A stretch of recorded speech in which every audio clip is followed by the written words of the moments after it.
Genial, muchas gracias. Bien, el día de hoy vamos a hablar acerca de aspectos medioambientales en arquitectura. Vamos a hacer algunas pequeñas reflexiones acerca de cómo los arquitectos valoramos, ¿no?, los aspectos medioambientales a través de indagaciones que hacemos acerca del tema, las problemáticas que ocurre en la ciudad o en el ámbito donde estamos trabajando, para generar conciencia y tener una capacidad de respuesta a ciertas situaciones que están dentro de nuestro ámbito de trabajo como arquitectos. Bien. Yo menciono el término curiosidad porque en realidad la curiosidad dentro del proceso de diseño o del proceso en realidad de aprendizaje es un término bastante importante. El término curiosidad entendido como una serie de preguntas, ¿no?, de cuestionamientos que nos hacemos acerca de un tema para aclararlo de manera personal, ¿no?, para tener, digamos, una claridad de qué es lo que significa de manera personal y comprender la utilidad, la importancia y la utilidad que tendría ese tema que estamos aprendiendo, ¿no?, en cualquier ámbito en el que nos desenvolvemos, y tenga una clara utilidad.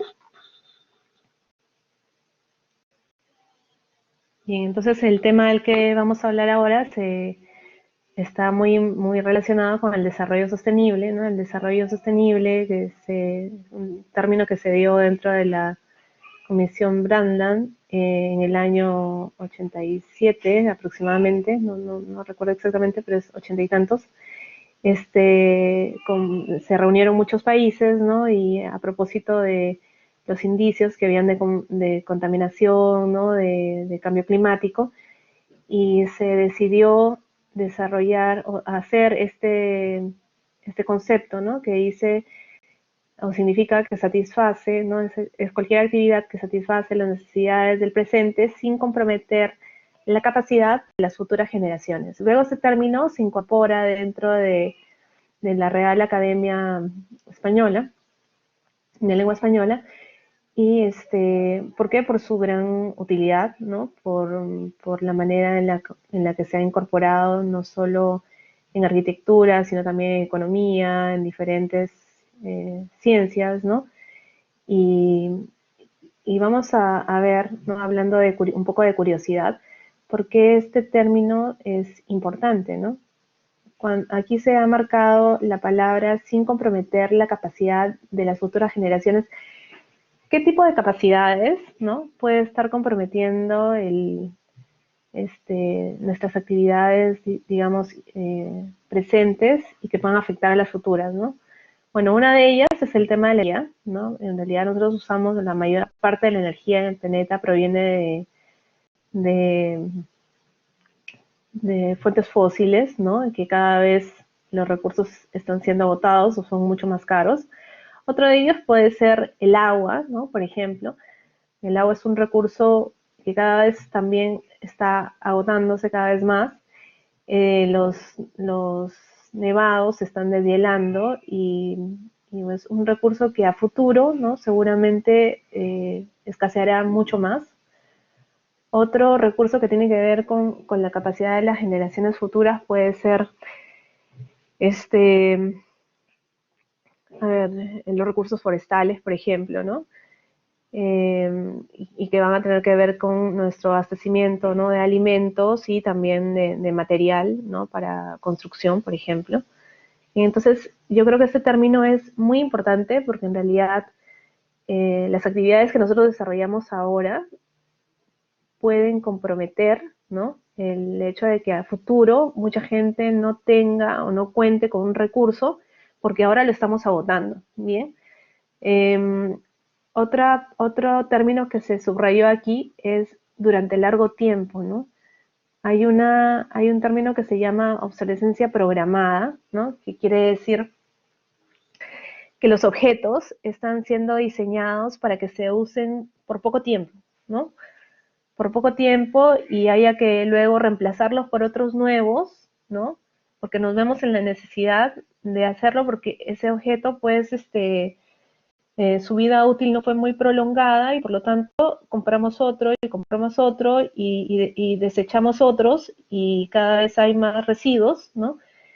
Esto en construcción, ¿a qué se traduciría? Bueno, no sé, por ejemplo, ¿no? Se me ocurren los acabados, ¿no? Los acabados ahora ya no son los de antes, ¿no? Generalmente, por ejemplo, antes se usaban, por ejemplo, puertas de madera, ahora se usan puertas apaneladas, ¿no? Algunas días aglomeradas de cartón.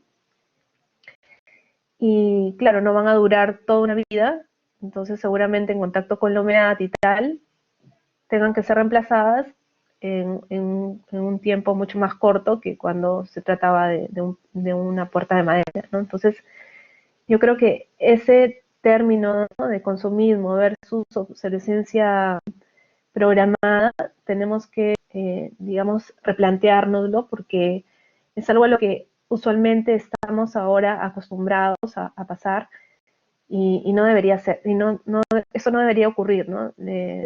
¿Por qué? Porque se consumen más recursos y hay más residuos, ¿bien?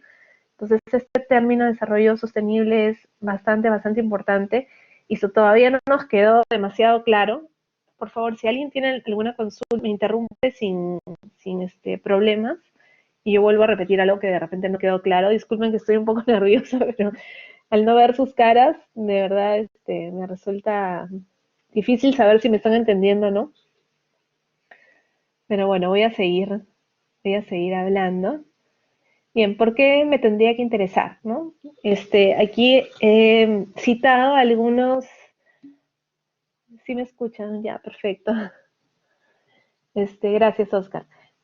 Aquí he citado algunas cifras que me parecen de gran interés, ¿no? Porque el término sostenibilidad, medio ambiente, tendría que resultarme de interés, ¿no? Y hemos dicho de que estamos en una coyuntura especial en donde los recursos están peligrando, digamos, para las futuras generaciones.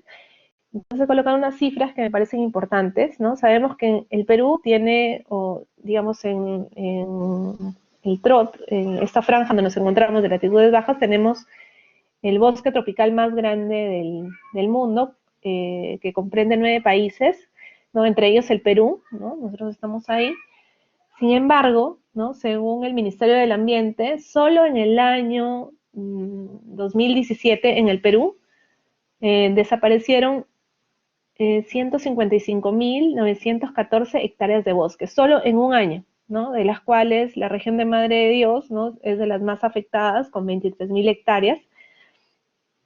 Una hectárea son 10.000 metros cuadrados, con lo cual imagínense la magnitud de bosque que se perdió solo en un año, ¿no? 155.000 hectáreas. Bien, otro aspecto importante es el retroceso de los glaciares, ¿no? Sobre todo en la zona de Ancash. Nosotros tenemos la Cordillera Blanca, ¿no? También son nevados tropicales, cuando nos encontramos en la franja del trópico. Y en el caso del nevado Yenamarey, según el libro Glaciares en la Cordillera Blanca, ese nevado ha retrocedido 974 metros, ¿no?, de altura. Esto en 30 años, es decir, del año 40 al año 80, ese nevado retrocedió 5 metros. Sin embargo, del año 80 a la fecha, ¿no?, son 974 metros, o sea, casi 1 kilómetro, ¿no?, de glaciación. Estamos hablando solo de un nevado, ¿no?, el Yanamaré, que está en Ancash. Luego tenemos otro dato, 150 millones de desplazados ambientales son los que se pronostican según el panel intergubernamental. Los desplazados ambientales son gente que van a tener que desplazarse o moverse de sus ciudades o migrar a otras ciudades justamente por desglaciación, por falta de agua, por falta de recursos, por calentamiento, por inundaciones, ¿no? Entonces, en realidad, si el mundo sigue así, ese es el pronóstico, ¿no? 150 millones de desplazados ambientales, no sabemos si nosotros vamos a estar dentro de esa cifra, ¿no? Otra dato importante es, según ANA, que es, ANA es la Autoridad Nacional del Agua, ¿no? Según la Autoridad Nacional del Agua, hay 4.300 contaminantes de afluentes en el Perú, ¿no?, de los cuales aproximadamente 3.800, ¿no?, corresponden a desagües, es decir, toda esa contaminación sale directamente de nuestras ciudades, de nuestros poblados, ¿no? Y el resto es basura, ¿no? Otro dato, según el INEI, ¿no? Solo es que hay 1.484 botaderos, que también toda esa basura no sale de la nada, sino sale de nuestras propias ciudades, y estos botaderos no son rellenos sanitarios, no son lugares en donde se deposita la basura sin ningún tipo de tratamiento, sin ningún tipo de preparación, ¿no? De las capas del subsuelo, y esto contaminar justamente todo lo que tenemos abajo, ¿no? El suelo, la napa freática, etcétera. Bien, entonces aquí he colocado solo algunas cifras para que sepamos un poco la magnitud de todos los desastres que hay. Es solo datos muy pequeños, pero en realidad son millones más. ¿Y por qué me resulta, aquí coloco otra pregunta, ¿no? ¿En qué me resulta útil conocer todo esto, ¿no? ¿En qué me favorece? ¿Para qué me va a servir, ¿no? Y yo creo que lo primero es que, sabiendo justamente las cifras, es que nosotros primero creamos conciencia, ¿no? Crear conciencia significa tener, digamos, conocimiento de nuestra propia existencia, ¿no? Un conocimiento responsable. Y al tener conocimiento de nuestra existencia es que podemos generar una capacidad de respuesta, ¿no?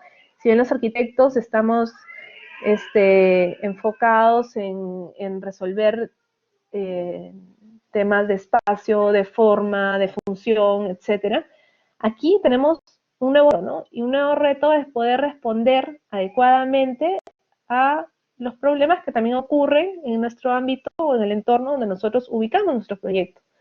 Entonces, yo sé que son como 43 ganadores de Pritzker de arquitectura, por lo menos 20, ¿no? De los últimos tiempos atienden a estos temas medioambientales, porque son fundamentales, ¿no? Y como les digo, para mí eso constituye un nuevo reto, ¿no? Un reto muy importante dentro de nuestro ámbito de trabajo, nuestra carrera. ¿Bien? Bien. La relación entre nosotros vivimos en un medio urbano, ¿no? Pero de hecho hay una interacción constante con el medio natural, ¿no? Digamos que uno afecta, ¿no? O se relaciona directamente con el otro. He colocado un gráfico muy bonito de Glenn Murcutt, ¿no? Donde un poco habla de eso, ¿no? De la relación entre el medio urbano y el medio natural, ¿no? Porque también durante el proceso de diseño tenemos que ser capaces de reconocer qué cosa hay en el entorno, cómo, ¿no? Se afectan unas áreas con las otras, de tal manera que al interactuar, estas tengan, digamos, una relación armónica, ¿no? Eso es lo que se requiere. Voy a hacer algunos paralelos con la ciudad de Lurín un poco más adelante, ¿no? Y entonces en esa interacción es que podemos hablar de los ecosistemas, ¿no? Hay un libro que se llama Fundamentos de la Ecología, de Odum, ¿no? Y Odum nos habla de justamente la teoría de los sistemas, ¿no? Los sistemas son un conjunto de elementos que están relacionados entre sí, ¿no? Y si uno habla, por ejemplo, directamente de ecología, vemos que estos elementos que se relacionan tienen una jerarquía, ¿no? La jerarquía es la fuente de la cual se van a... La jerarquía mayor es el elemento que va a ser la fuente que va a alimentar el resto de componentes, ¿no? Sin esa fuente, el resto de situaciones no va a existir. Entonces, por ejemplo, en un sistema natural tenemos que la principal fuente, ¿no? Es el sol, luego vendrán las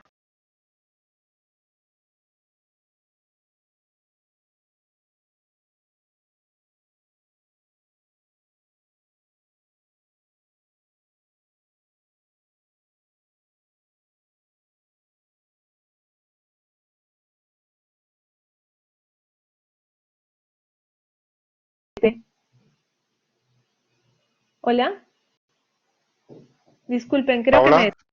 Hola, Hola. Hola, se no, cortó un poquito. creo que me fui un ratito. Sí, un poquito, sí. Pero bueno, no pasa Ya, nada. Ya bueno, te hemos recuperado. ya estoy aquí. Ya. Entonces, les decía que dentro de normalmente en los ecosistemas naturales o en los sistemas naturales, esta relación se va a dar de manera cerrada, ¿no? Generalmente los ecosistemas son ecosistemas cerrados. Si trasladamos esto a la ciudad, también vamos a tener lo mismo, ¿no? Vamos a aplicar la teoría de los sistemas entendiendo que algunos elementos van a ser más importantes que los otros, pero notamos que estos sistemas tienden a ser abiertos, ¿no? Por ejemplo, en el caso del agua, el transporte, la energía, ¿no? La vivienda. En el caso del agua, ¿no? Por citar uno, vemos que la fuente pueden ser los ríos, ¿no? El lugar donde se extrae el recurso, luego viene la red principal, ¿no? Llega a las tuberías, si una de las tuberías falla, no importa, ¿no? Porque tenemos agua, ¿no? Que es el recurso principal, tenemos la fuente, mejor dicho, que es el río, pero ¿qué pasa? Ingresar a nuestras casas, ¿no? Luego de ingresar a nuestras casas es que sale en forma de desagüe y más volvemos a recuperar nada del recurso, ¿no? Simplemente esto va directamente al río o al mar, ¿no? Y es ahí cuando esa interacción entre el medio urbano y el medio natural se ve afectado, ¿no? Entonces ya no es esa relación armónica, sino que va a contaminar uno al otro y vamos a tener equilibrio, ¿no? A ver. Nosotros en Lurín, ¿no? Tenemos el territorio de Lurín que más o menos ocupa a ver, yo tengo el dato por aquí. Creo que lo perdí. Pero bueno, a ver, es el territorio de Lurín que más o menos ocupa 181 kilómetros cuadrados aproximadamente, ¿no? Dentro de los componentes que integran el territorio, ¿no? Tenemos la presencia del mar, ¿no? Lurín es una ciudad que está al costado del Océano Pacífico. Tenemos el río Lurín, tenemos tierra, ¿no? El terreno, el suelo. También está Lurín rodeado de una cadena de cerros. Sin embargo, todo ese territorio es considerado como llanura. ¿Por qué? Porque no llega a tener más de 200 metros sobre el nivel del mar, ¿no? Y justamente estos elementos que he mencionado van a condicionar las actuaciones que podamos desarrollar ahí, ¿no? Sobre todo el mar, ¿no? Tenemos tierra apta para el cultivo en lugares cercanos a la ribera del río, sin embargo, muchos de estos han sido afectados justamente por la contaminación, ¿no? Por lo que hablábamos, ¿no? De 10, según la Municipalidad de Lima, ¿no? De hecho, 10 de los botaderos de residuos, ¿no? Se encuentra justamente en ese lugar. Entonces, y los desagües, hasta el año 2018 las plantas de tratamiento no funcionaban y contaminaban el río y directamente la playa, ¿no? Y bueno, el mar. Otra cosa es la calidad del suelo, ¿no? Tenemos diferentes calidades del suelo, desde agrícola hasta suelo que tiene una salinidad más alta, ¿no? Por eso en el análisis que hacíamos anterior ubicamos esto como un elemento importante, ¿no? En términos constructivos. Y bueno, está aquí Lurín, vemos una imagen y vemos como que el aspecto, digamos, atmosférico o los aspectos atmosféricos van a ser condicionados, digamos, por la cercanía al mar y por la ubicación de Lurín con respecto al Ecuador, ¿no? Por la latitud en la que estamos, que es 12 grados sur. Y es así como se van a formar una serie de fenómenos, ¿no? Sobre todo los más importantes es la temperatura, la oscilación, que no va a variar demasiado entre el verano y el invierno, va a ser 5 o 6 grados, ¿no? Vamos a tener temperaturas que oscilan en promedio entre los 25 y 26 grados en verano. Y otra cosa importante es la humedad relativa, ¿no? La humedad relativa altísima, que es propia de un lugar que está al costado del mar. Y otro aspecto muy importante que tiene que ver con atmosférico, que tiene que ver con el mar, es la presencia del viento, ¿no? Un viento fuerte, ¿no? Que va a variar de dirección entre el día y la noche y que es un aspecto que nosotros podríamos aprovechar sin ningún problema, no solo para generar energía, sino también para enfriar las edificaciones. Bien, aquí tenemos un pequeño plano de la manzana donde le toca actuar al estadio 1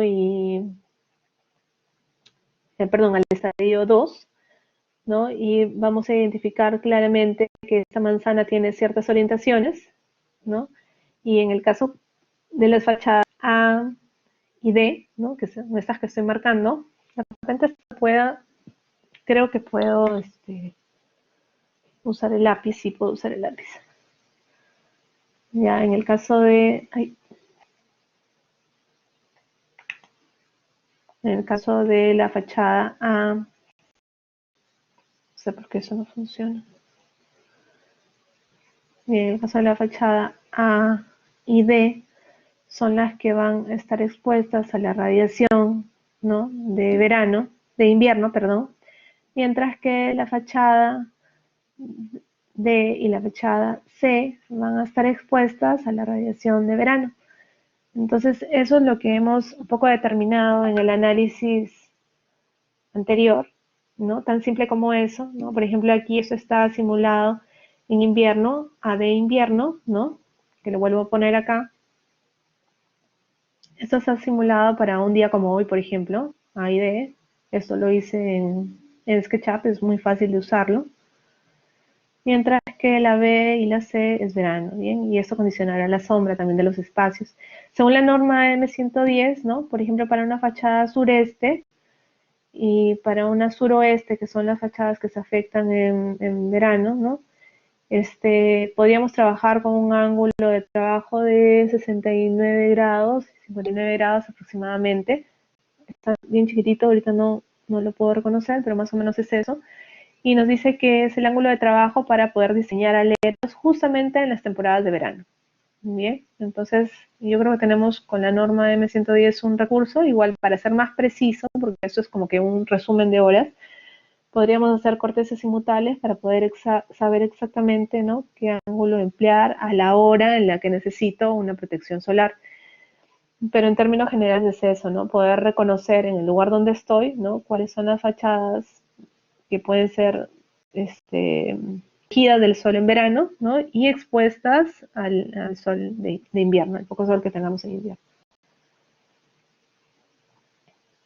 En otro aspecto, ¿no?, que tiene que ver con componentes atmosféricos es el tema de la contaminación, ¿no?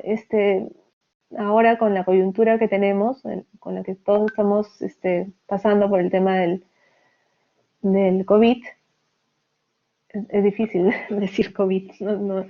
Pero bueno, todos estamos expuestos a esto. Y este es un mapa, ¿no?, donde aparece Wuhan en diferentes... Wuhan es la ciudad china donde aparece el virus, ¿no? Y aquí vemos digamos, una franja donde nos indica, ¿no?, que los colores morados, que son los que ustedes distinguen como morados, son los que tienen mayor contaminación, y vemos como, por ejemplo, en el mes de enero, ¿no?, esa ciudad aparecía con altos índices de contaminación. Son las partículas de 2.5, partículas que ni siquiera se ven, pero que las respiramos, ¿no?, y causan grandes afecciones respiratorias. Mientras que en el mes de marzo, ¿no?, el mismo Wuhan, la misma ciudad de Wuhan, aparecía, ¿no?, en colores amarillos, es decir, con mucho menos contaminación o el aire muchísimo más limpio, ¿no? Eso mismo lo hemos podido comprobar en Lima. Aquí tengo otro cuadro, ¿no?, donde dice que en los primeros días de marzo, ¿no?, del año 2020, para las ciudades que tuvieron una cuarentena total o absoluta, ¿no?, la contaminación por efecto de las partículas 2.5, ¿no?, se redujo, por ejemplo, en el caso de Lima, a un 60% aproximadamente, ¿no? Eso es muchísimo. Por lo tanto, no es extraño ver, ¿no?, que muchas especies, ¿no?, de fauna hayan regresado, ¿no?, a las orillas de los ríos, del mar, ¿no?, que las aguas se tornen mucho más limpias, y eso no solo en Perú, sino prácticamente en todo el mundo, ¿no? ¿Por qué? Porque hemos tenido mucho menos transporte. De hecho, hemos podido gozar de ver el cielo celestísimo de Lima, ¿no? Y los beneficios en la salud son definitivamente evidentes, ¿no?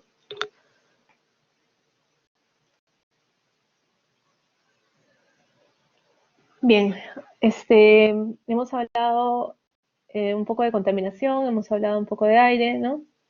Otro término que tiene que ver con el medio ambiente y la sostenibilidad, perdón, creo que me salté, acá está, es el tema de la energía, ¿no?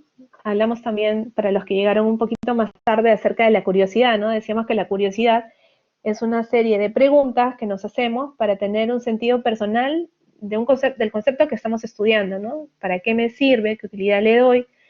¿No? Entonces, por ejemplo, esto lo hice un poquito de curiosidad, y lo voy a tratar de explicar de manera muy lenta para que me puedan entender, ¿no? Cuando ustedes revisen sus recibos de luz, ¿no? Hay un dato.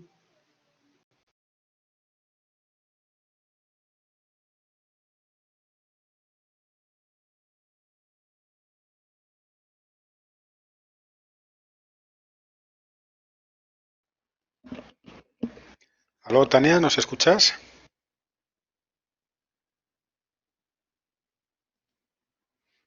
Bueno, parece que se ha ido la voz de Tania. Voy a mandarle un mensaje por el chat.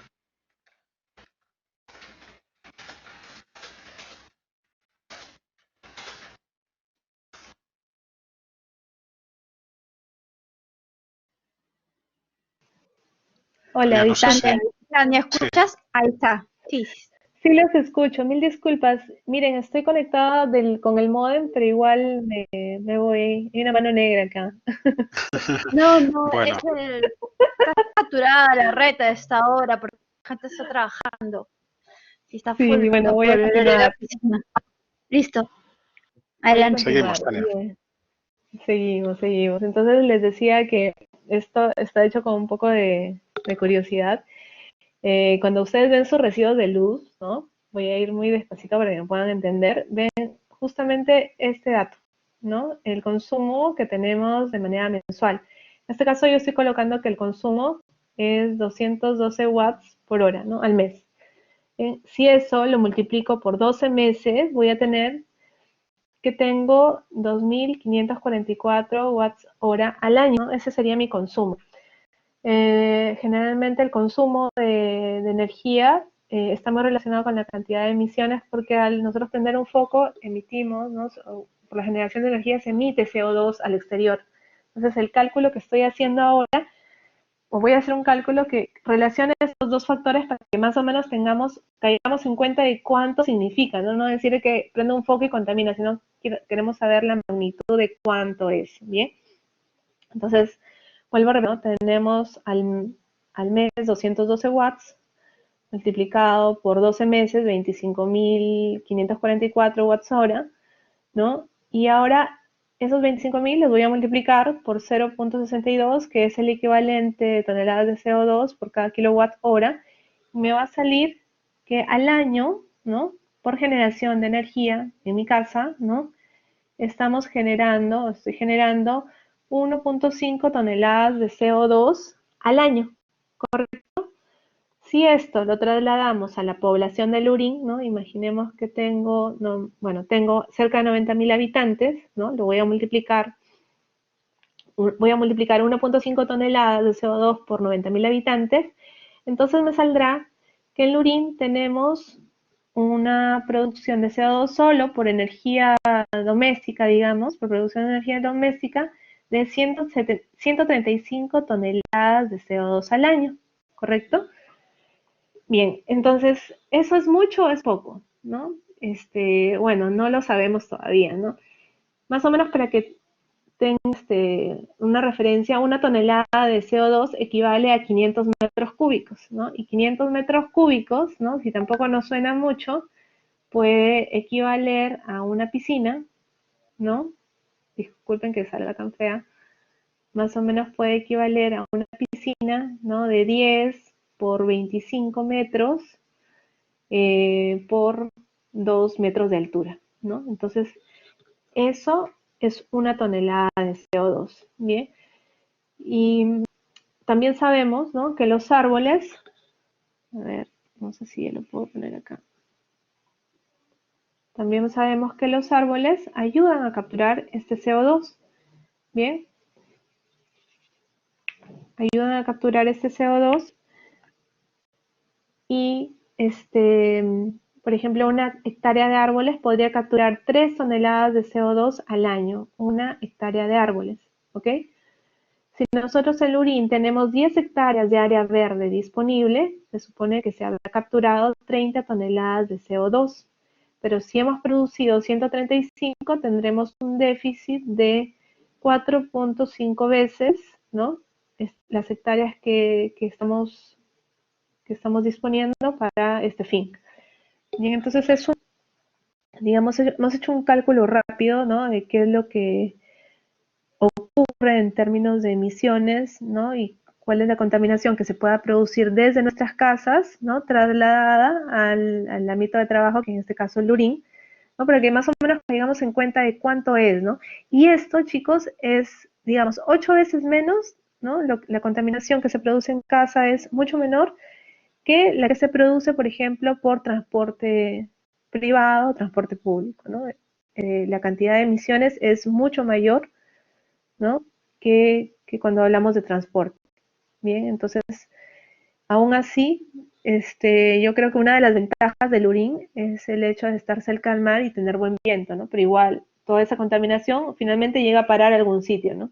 Entonces, yo creo que tenemos que ser conscientes de lo que está pasando y mejorar el tema de nuestros consumos, así que los invito a revisar sus recibos de luz y hacer algunos cambios también en casa, ¿no? Fáciles, ¿no? Como colocar, por ejemplo, en nuestros casos mejoramos altamente el tema de consumo desenchufando todo, ¿no? Colocando un termostato a la terma, o sea, es increíble, se ahorra, ¿no? Y se consume mucho menos energía.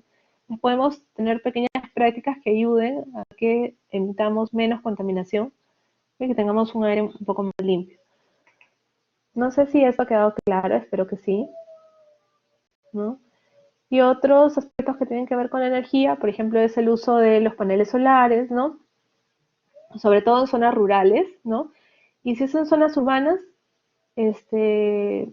también, bueno, podría ser beneficioso, aunque puedo recuperar, digamos, la inversión en más tiempo, pero hablábamos en clase, decíamos que por lo menos priorizar el tema de tener agua caliente, ¿no? Entonces, ahí sí tener una terma solar, ¿no? Que está orientada al norte, más o menos con la inclinación de la latitud del lugar, podría ayudar muchísimo a ahorrar energía y estamos utilizando una energía limpia que va a contaminar muchísimo menos que nada. En el tema del viento, también lo podemos usar como energía para enfriar, para tener turbinas, ¿no? Que me ayuden a renovar el aire, ¿no? No coloco el tema de los aerogeneradores porque quizá estamos en una zona muy urbana y estas deberían colocarse más bien en una zona un poco más alejada, por eso es que no los coloco, pero también es una buenísima alternativa para generar energía. Y el tema de la biomasa, ¿no? También la biomasa podría usarse para generar energía, sobre todo si tengo mucha vegetación en el lugar, ¿no? O a partir de los residuos orgánicos podría generar energía. De hecho, países como Finlandia, ¿no? Tienen, digamos, van adelante en términos de generación de energía con masa. Ellos parece que tienen como 10 centrales y es una alternativa mejor, ¿no? En términos de contaminación que la que nosotros tenemos como energía actual, ¿no? De consumo.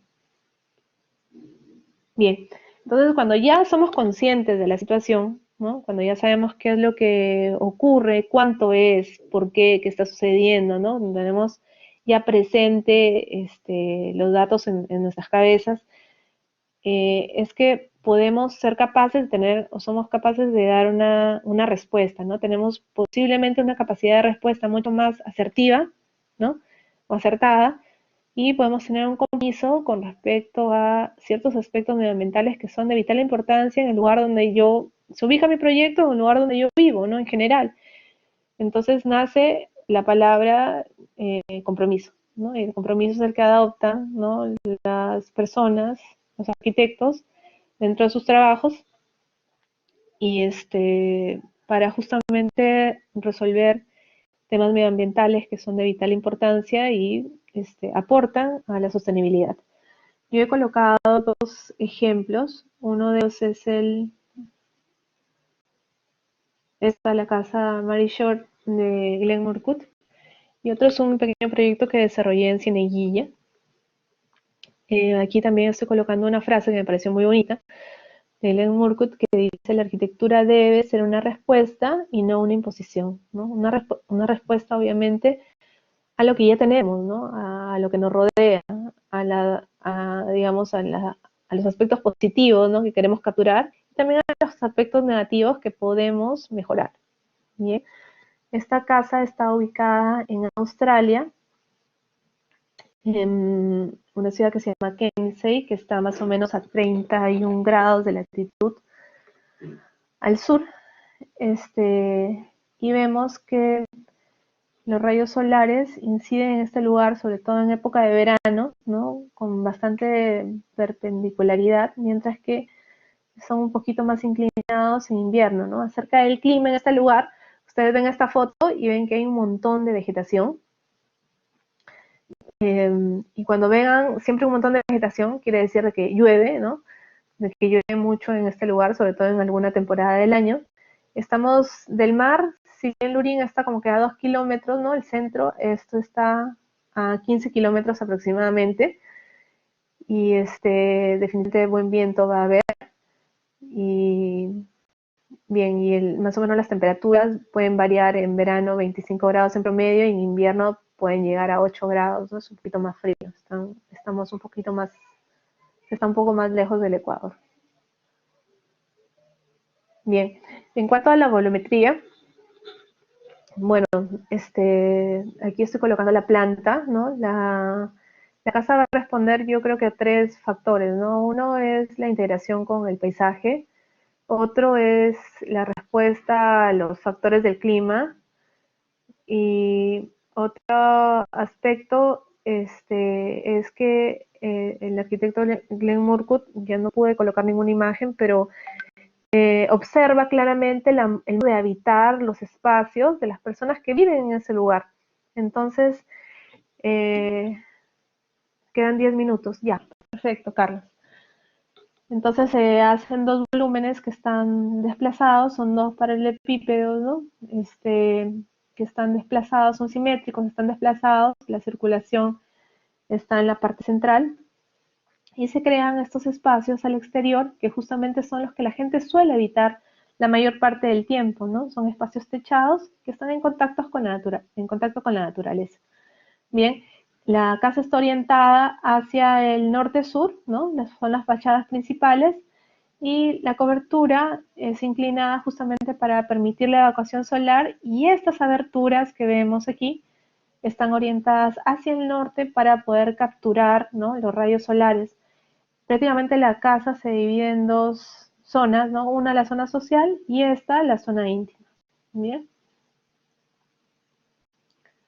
Bueno, aquí vemos la casa al interior, toda está construida en madera porque era el recurso que había en el lugar y era la propietaria quien pidió justamente usar este recurso y bueno, se usó tanto en las estructuras como en el techo, ¿no?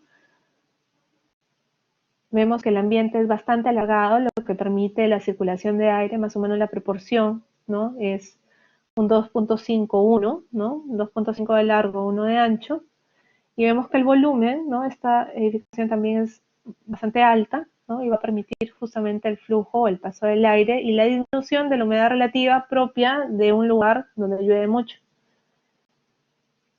Aquí tenemos un detalle constructivo, ¿no? Que es bien importante mencionar. Se usa una calamina, ¿no? Una lámina de calamina, ¿no? De aluminio.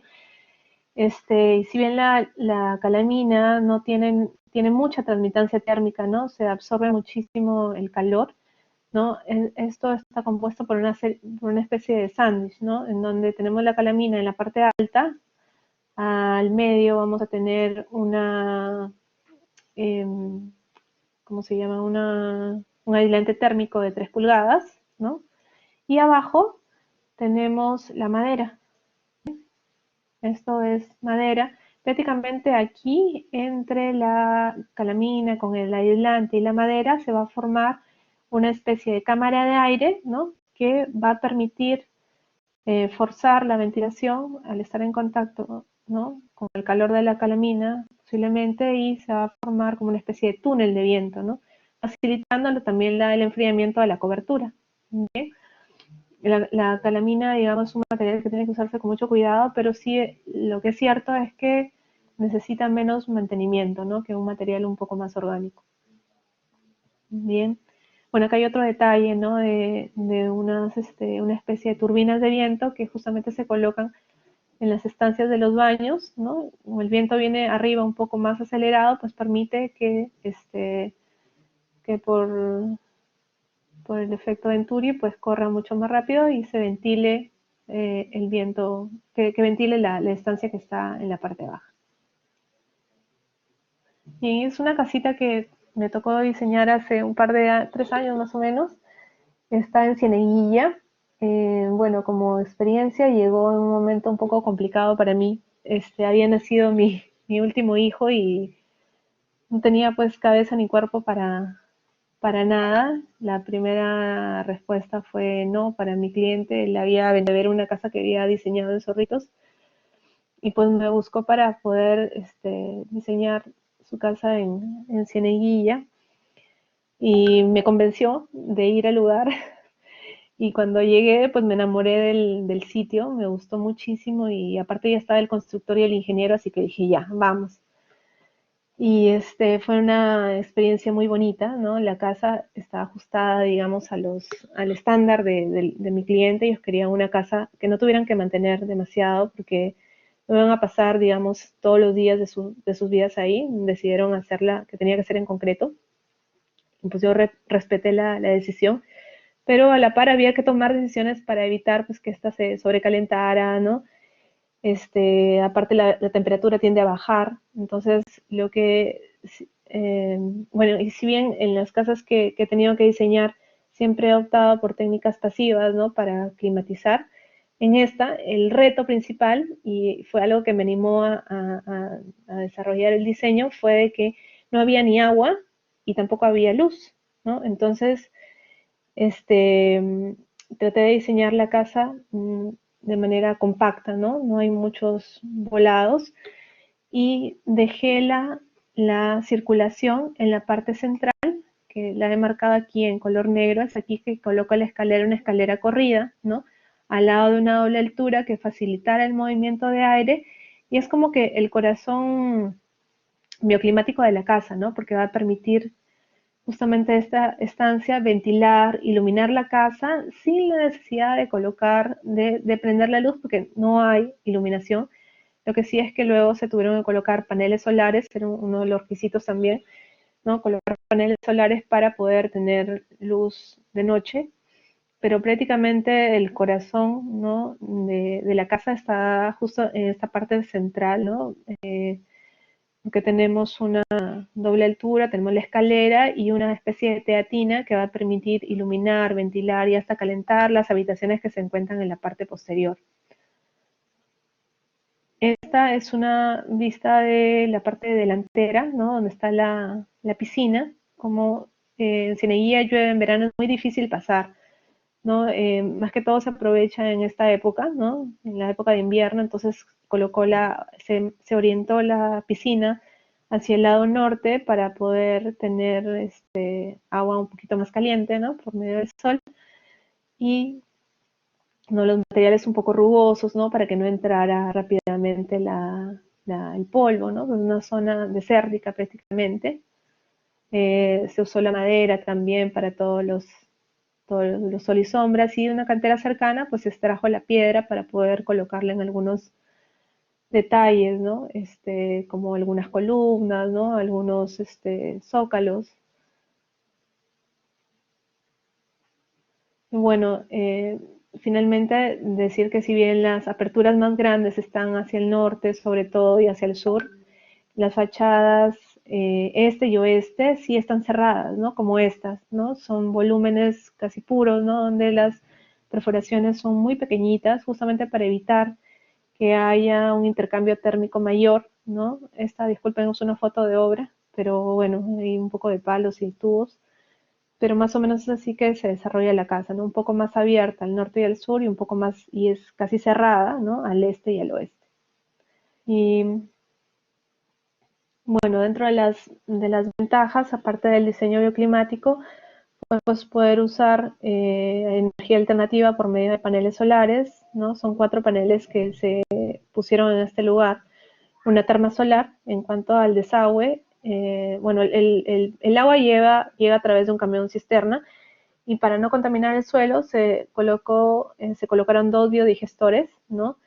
Los biodigestores son cámaras donde van a ir depositado el desagüe, los lodos van a ir hacia un lugar, luego por un tratamiento anaeróbico van a ir digamos, las aguas residuales ya tratadas a un pozo percolador o puede servir incluso para riego, pero no es agua que va a contaminar el subsuelo.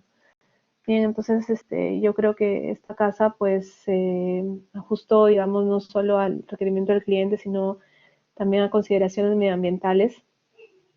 Y hay una cosa muy importante que es la satisfacción del cliente, ¿no? Que te recuerde con cariño, que te recomiende y que vive contento y feliz en la casa que has proyectado. Bueno, yo espero que estas reflexiones y yo creo que el hecho de que ustedes están en el taller 16 porque tienen un real interés en la arquitectura, ¿no? Y en aspectos medioambientales, espero que todas estas reflexiones les den aún más curiosidad y puedan seguir preguntándose cosas y resolviéndolas. Y eso es parte de nuestro aprendizaje. Y yo creo que muchos arquitectos, me encanta escuchar a arquitectos muy reconocidos, casi todos hablan de eso, ¿no? De la palabra curiosidad, porque desencadena muchas acciones, ¿no? Muchas reflexiones y seguramente muchas consideraciones al momento de proyectar. Bien, muchas gracias. Disculpen si me pasa tiempo.